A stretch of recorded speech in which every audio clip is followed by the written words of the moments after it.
The year is 2002. The air in the Blackwood Township Hall is thick with the smell of old paper and floor wax. Frank Miller sits in a hard wooden chair. He's 78 years old now. His hands, once firm on the assessor's stamp, are spotted with age. He comes here once a month. A habit. A way to feel connected to the place he mapped for 40 years. A young woman named Sarah is the assessor now. She's sharp. She has a computer, but she respects the old ways. She keeps the big plat map on the wall, a sprawling canvas of paper and ink, every parcel in the township, every owner's name written in careful script. Frank likes to look at it, to remember the families, the sales, the foreclosures. Today, Sarah is updating the map. She has a red pen in her hand. She draws a neat line around a huge section of the northern range, a vast, unbroken territory. It covers the old Henderson place, the Gable farm, the foreclosed Wright property, land that Frank remembers as a patchwork of failure, of broken dreams and auction notices. Sarah shades the entire block in green, a single, dominant color.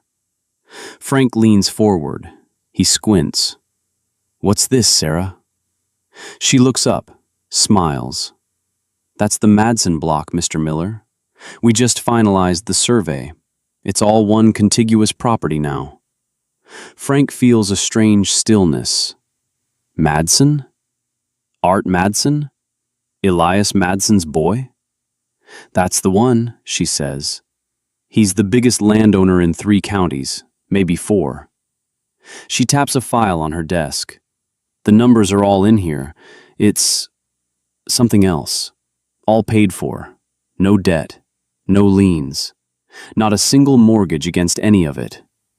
The room goes silent. The only sound is the buzz of a fluorescent light overhead. Frank Miller stands up.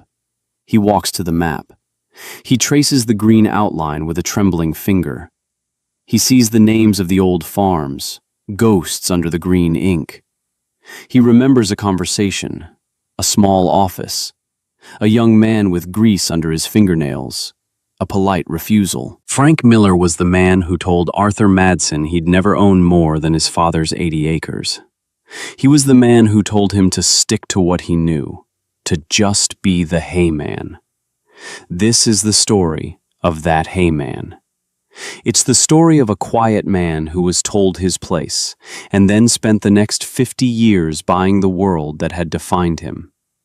This channel tells the stories of people who were written off, the ones who prove the world wrong with decades of quiet work, the ones who answer doubt with dirt and determination. Subscribe to this channel, because you need to hear what happened next. Let's go back to March of 1958. The snow is melting off the fields in Blackwood Township. The world smells of mud and promise. Arthur Madsen is 22 years old. He stands in the yard of his family's farm, 80 acres. His father, Elias, had passed that winter, a sudden sickness that took him in his sleep. Now it was just Art. The land was his. The debt was his. The future was his to make or break. The Madsen farm wasn't prime land. It was hilly, rocky in places. The soil was thin. It was good for hay, and not much else. For 2 generations, the Madsens had been haymen. They cut, they baled, they sold to the dairies over in the next county. It was a living, but just barely. Art saw the world changing around him. Neighbors were taking out big loans, buying bigger tractors, John Deere 720s, International Harvester 560s. They were planting fence row to fence row with corn and soybeans, chasing government subsidies, chasing a dream of modern farming. Art saw the debt. He saw the risk. He saw the worry in their eyes at the co-op. He had a different idea, a quieter idea. The Henderson place, next door, was coming up for auction. 120 acres.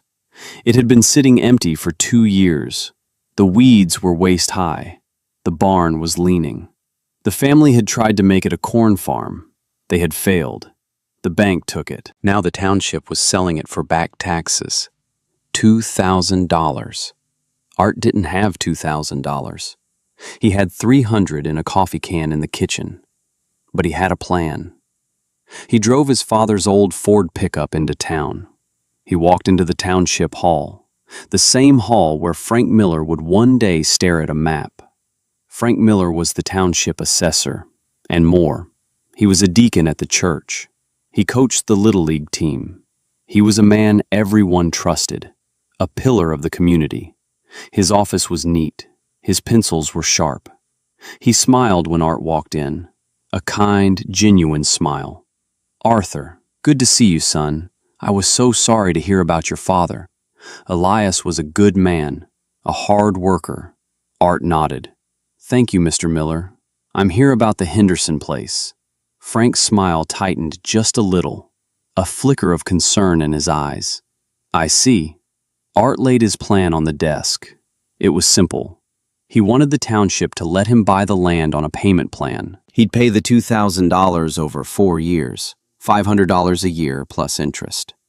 He would work the land. He would make it productive. He would not fail. Frank listened patiently. He nodded in all the right places. He steepled his fingers and looked at Art over the top of them. He looked at the young man's calloused hands, the earnest hope in his eyes, and Frank Miller felt a deep, sincere desire to protect him. "Son," he said. His voice was gentle, fatherly. "I've known your family my whole life. I watched you grow up. I respect what you're trying to do, I truly do, but I can't let you do this." Art felt a cold knot in his stomach. "Why not?" Frank leaned forward. "Arthur, that land is poison. It's grade 3 soil. It's full of clay. The Hendersons poured a fortune into that place and got nothing back. The man before them went broke on it too. It won't grow corn. It won't grow beans. It's fit for pasture, and that's about it." Art said, "I know. I'm a hayman, Mr. Miller. That's what I do." Frank sighed, a soft, weary sound. "And you're a good one. Your father's hay was the best in the county. But 120 acres of hay won't pay for itself, let alone a loan.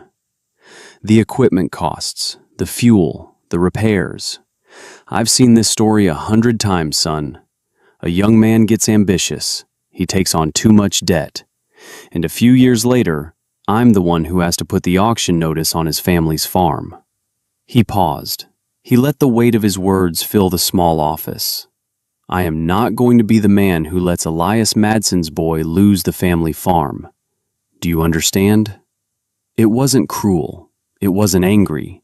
It was a statement of fact from a man who believed he was right, a man who believed he was doing a kindness. "Stick to your 80 acres, he said. "Improve it. Stay out of debt. Be the best hayman in the township. That's a good, honorable life. But this is a mistake, and I can't, in good conscience, approve it." Art stood up. He didn't argue. He didn't plead. He just nodded. He felt something he couldn't quite name. Not anger, not contempt. Something softer, and in some ways, worse. It was the feeling of being dismissed with kindness, of being patted on the head and told to run along. He walked out of the township hall. The spring air no longer felt full of promise. It just felt cold. He drove home, the old Ford rattling on the gravel road. He parked the truck by the barn. He walked into the quiet house.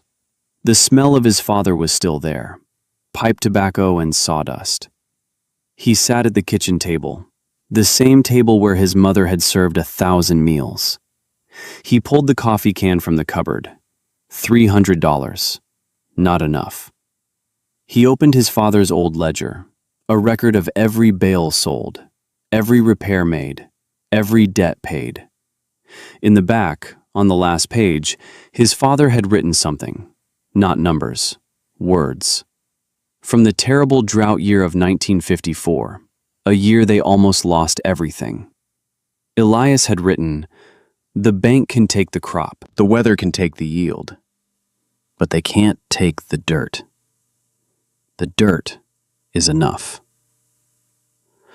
Art read the words over and over. He closed the ledger. He looked out the window at his 80 acres. The dirt is enough. Frank Miller thought he was protecting a boy from a bad piece of land. He didn't realize he had just challenged a man to a 50-year war. A war that would be fought not with anger, but with patience. Not with words, but with work. A war that Arthur Madsen had just decided he was going to win. Let me tell you about the next few years. Because this is where the story becomes bigger than one man and one piece of land. Art didn't get the Henderson place. A speculator from the city bought it at the auction. Just as Frank Miller predicted, he tried to plant corn. He failed. Art watched, and he worked. He focused on his 80 acres. The land was his laboratory. His father's old baler, an International Harvester 50T, was worn out. The knotters were unreliable. It broke down constantly. A new baler cost thousands. Money he didn't have. So Art started looking. He drove the back roads. He talked to old farmers. In a fence row, half swallowed by weeds and rust, he found it. A New Holland Model 66. It was a wreck. The paint was gone, the tires were rotten, the engine was seized. The owner laughed when Art asked about it. "You can have it for scrap price, $50. Art paid him, cash. He spent the winter of 1958 in his workshop. The workshop was just a small, drafty shed with a single bare bulb hanging from the ceiling. He tore the baler down to the frame, every bolt, every gear, every bearing. He cleaned every piece in a bucket of kerosene. He taught himself to weld with a cheap torch he bought at a farm sale. He read service manuals by the light of that single bulb until the pages were black with his fingerprints. His neighbor, an old farmer named Silas, came by one evening. Silas was a man of few words. He watched Art struggle with the magneto. He chewed on a piece of hay. He left without saying a word. The next morning there was a box on Art's doorstep. Inside was a rebuilt magneto and a note. From my old 66. It was a good machine. Art got the baler running in the spring. It wasn't pretty. It was a patchwork of welded steel and mismatched parts. But it was strong, and it was reliable. He had modified the pickup tines. He adjusted the plunger speed. He made it perfect for the tough, wiry native grasses on his land, grasses that other farmers ignored. He started custom baling for his neighbors. Small jobs at first, the fields other people didn't want to bother with. He charged a fair price. He always showed up on time. His bales were tight, uniform, perfect. He became known, not as a farmer, but as the hay man, the guy you called when your own baler broke down, the guy who would work late into the night to get the hay in before a rain. He took payment in cash. He put the money in the coffee can. Sometimes he took payment in other things. A broken-down disc harrow, a rusty grain drill, an old sickle bar mower. He would haul the junk back to his workshop, and in the winter he would bring it back to life. The community watched, and it divided. At the co-op over coffee they talked about Art Madsen. Some admired him. He's a worker, that boy, just like his father. Honest as the day is long. But others were dismissive. He's just spinning his wheels. He's just the hay man. He'll never get ahead that way. Real farming is about planting. It's about yield. Frank Miller heard the talk. He would see Art in town, buying parts for his old equipment. He'd nod, give him that same kind, paternal smile. He felt he had done the right thing. He had saved the boy from himself. He had kept him on the path of a simple, manageable life. Have you ever been told your ambition was foolish? Have you ever had someone with the best of intentions try to shrink your world to fit their own? Let me know in the comments below. Because Frank Miller had drawn a line in the dirt, and Art Madsen was about to spend the rest of his life quietly, methodically, erasing it, one abandoned farm at a time. This is where the rhythm changes. This is where the decades start to blur into a quiet drumbeat of acquisition. By 1962, the coffee can was full, and then another one. Art had saved $2,500. The Gable farm, 60 acres bordering his own, went up for sale. Old man Gable was retiring, moving to Florida. His kids didn't want the farm. Art went to see him. He didn't haggle. He didn't ask for terms. He opened a canvas bag on Gable's kitchen table. $2,500, cash. Gable counted it twice. He shook Art's hand. The farm was his. He didn't plow it. He repaired the fences. He cleared the brush. He seeded it with a mix of timothy and clover. He made it into the best pasture in the township. The expansion had begun. Let me tell you about the next 30 years. 1968. The speculator from the city finally gave up on the Henderson place. The land he had bought for $2,000 at auction was now overrun with thistle. The barn had lost its roof. He sold it to Art for $1,500, 120 acres, cash. The very land Frank Miller had protected him from. Art spent 2 years restoring it. He didn't fight the soil. He worked with it. He brought in sheep to graze down the weeds. He planted deep-rooted alfalfa to break up the clay. He turned poison into pasture. 1973. The old Miller farm went on the market. No relation to Frank. The family had moved away. 160 acres. Prime land this time. Art bought it. Cash.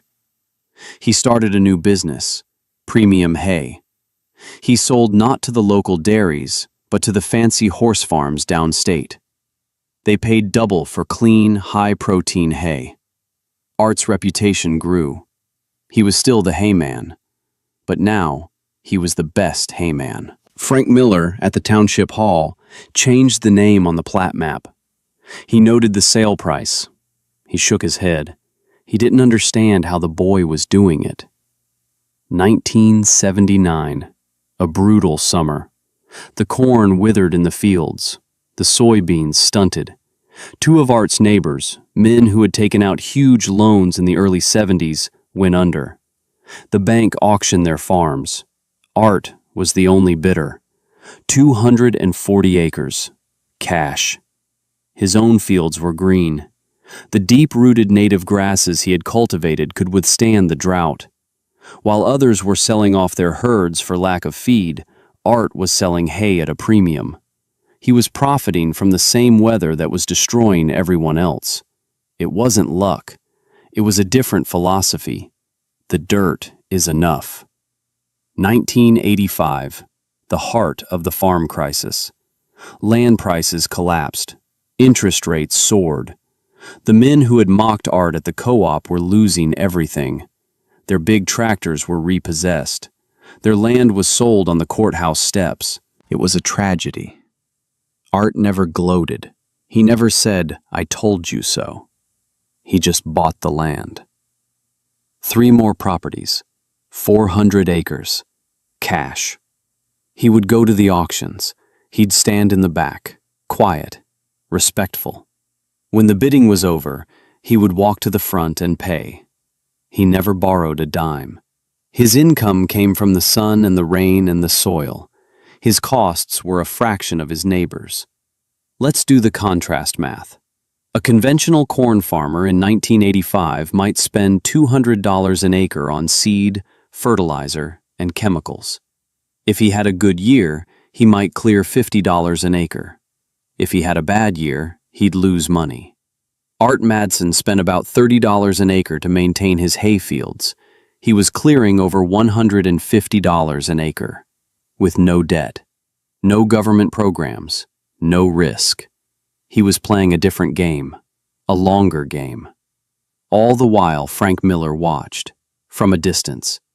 He retired in 1990, but he still kept an eye on the plat map. He saw the green shade of the Madsen farm spread across the township like a slow, inexorable tide.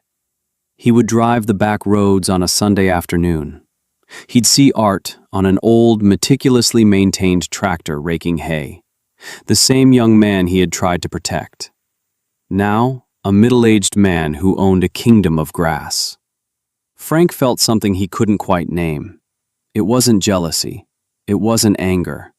It was a profound, unsettling confusion. The quiet certainty he had carried for decades was beginning to crack. He had been so sure he was right. He had been so sure he was being kind. But the map didn't lie. The green ink was spreading, and the hayman was winning. The reckoning came in 1995, not in an office, not in a shouting match. It came, as these things often do, in a public meeting. The Blackwood Township Community Hall was packed, standing room only. A developer from the city was there, a slick man in a suit with a PowerPoint presentation. He wanted the township to rezone a huge tract of land in the northern range. 900 acres. He wanted to build a subdivision, Blackwood Estates. He showed pictures of beautiful houses with big lawns. He talked about growing the tax base, about progress. The land he wanted was a patchwork of old farms.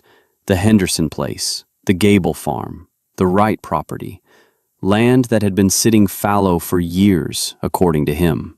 He said, "We've already reached out to the various landowners to make a generous offer." The township supervisor, a man named Henderson, grandson of the original owner of that failed farm, cleared his throat. "Well, that should be easy," he said. "It's all one landowner." The developer looked surprised. "Really? Who is it?" The supervisor scanned the room. Art Madsen. A murmur went through the crowd. Everyone turned to look. Art was sitting in the back row, as he always did. He never spoke at these meetings. He just listened. He was in his late 50s now. His hair was gray, his face was lined from the sun, but his eyes were clear and calm. The developer zeroed in on him. "Mr. Madsen, excellent. We are prepared to offer you a very, very generous price for your property, a life-changing amount of money." He smiled a salesman's smile. Art didn't smile back. He stood up. The room went silent. In the front row, Frank Miller, now frail and walking with a cane, leaned forward. He held his breath. This was it. The moment the hayman cashed in. The moment he proved that all those years of work were just about the money. Art looked around the room. He saw the faces of his neighbors, the children and grandchildren of the men he had grown up with. His gaze settled on Frank Miller. For just a second. No anger, no triumph, just acknowledgement. Then he turned to the developer. He said 2 words, "Not for sale." The developer was stunned. I don't think you understand. We're talking about millions of dollars." Art's voice was quiet, but it carried through the silent room. "I understand. This land is for farming, not for houses." Then he sat down. That was it. The meeting fell apart after that. The developer packed up his presentation, his face a mask of disbelief. People started to file out. But Frank Miller didn't move. He sat in his chair, staring at the back of Art Madsen's head. He finally understood. He had spent 40 years thinking he was protecting Art from financial failure. But Art was never playing a financial game. He was playing a game of permanence, of legacy. Frank thought the goal was to avoid losing the original 80 acres. Art's goal was to ensure that the next generation would have 1,000 acres to stand on. Frank's kindness, his well-intentioned refusal, had cost Art nothing in money. He had made more money his own way than he ever could have with a loan. No, the cost was something else. It was the 40 years that Art had to walk through the world as just the hay man. The 40 years he had to endure the condescending smiles, the quiet dismissals, the certainty of men like Frank Miller. Proving someone wrong who thinks they're being kind is the loneliest fight there is. Frank finally stood up. He walked slowly to the back of the room. Art was putting on his coat. Frank put a hand on his arm. Art turned. Frank opened his mouth to speak, to apologize, to explain, but no words came. What could he say? I was wrong? It felt so small, so inadequate. Art looked at the old man. He saw the regret in his eyes, and he gave Frank Miller the one thing he didn't deserve: grace. He just nodded, a small, simple gesture, and then he walked out into the night, leaving Frank Miller alone with the ghost of his own certainty. But that's not the end of the story, because a legacy is not about what you accumulate, it's about what you give away. Art Madsen didn't just buy farms, he resurrected them. He saw the crisis that was coming, not a financial crisis, a human crisis. Young people were leaving the land. They couldn't afford to start farming. The barrier to entry was too high. The price of land, of equipment, of inputs. It was impossible without massive debt. And Art hated debt. So he created a new path. In 2005, he established the Madsen Grant. It wasn't a scholarship. It wasn't a handout. It was a chance. He took 500 acres of his best land and divided it into 10 50-acre parcels. He put out a call for applications, not to business schools, not to universities, to the local FFA chapter, to the kids who grew up on these roads. He was looking for young people with dirt under their fingernails and a fire in their bellies. The deal was simple. He would lease them a 50-acre farm for $1 a year. He would provide them with a basic set of his own rebuilt, reliable equipment. They would have to follow his methods. Low input, sustainable forage production. No debt. They would sell their hay under his brand, and he would take a small percentage to cover the costs. The rest was theirs. After 5 years, if they were successful, he would co-sign a loan for them to buy their own small farm. He wasn't giving them a fish. He was teaching them how to build a better fishing pole. The first class of Madsen grantees included a young woman named Jessica. Her family had lost their farm in the 80s. She had always dreamed of coming back to the land. She worked harder than anyone. She learned every lesson Art taught her. She saved every penny. After 5 years, she bought her own 80-acre farm. Cash. Today, she runs a successful goat dairy. She sells cheese to fancy restaurants in the city. She is debt-free. She is a pillar of the new agricultural community. There are now dozens of graduates of the Madsen Grant. They are the ones buying the small farms that come up for sale. They are keeping the land in production. They are resisting the spread of subdivisions and dollar stores. They are Art Madsen's real legacy. Not the green ink on a plat map, but a new generation of farmers who understand that the dirt is enough. We're in Art Madsen's workshop now. It's 2024. He's in his late 80s. He moves slowly, but his hands are still strong. The workshop is bigger than the old shed. It's clean, organized. Tools hang neatly on the walls. But on one wall, mounted on a piece of polished barnwood, is a single object, a rusty magneto. His grandson, a young man of 25, is with him. He's taking over the operation now. He touches the old magneto. "What's this from, Grandpa?" Art looks at it. His eyes see something far away. A fence row, a winter night, a box on a doorstep. That's from the first one, the old New Holland 66. That's where it all started. Your great-grandfather, Elias, he told me the dirt is enough. And a man named Silas, he gave me that part. He told me it was enough to get started. He pauses. They were both right. You don't need a lot to start. You just need enough. And you need to believe that it's enough. The world will tell you that you need more. More land. More horsepower. More debt. They'll tell you to get big or get out. Don't listen. Just focus on the dirt under your feet. Take care of it, and it will take care of you. His grandson nods. He understands. He is the legacy. The story is not over. It is just beginning again. The world is full of Frank Millers. They are good people. They are respected. They are pillars of their communities. And they will tell you what you can't do. They will do it with kindness. They will do it with concern. They will do it because they genuinely believe they are protecting you from failure. They are the most dangerous gatekeepers of all, because their certainty feels like wisdom. Their caution feels like care. You cannot fight their kindness with anger. You can only answer their certainty with a lifetime of quiet, relentless work.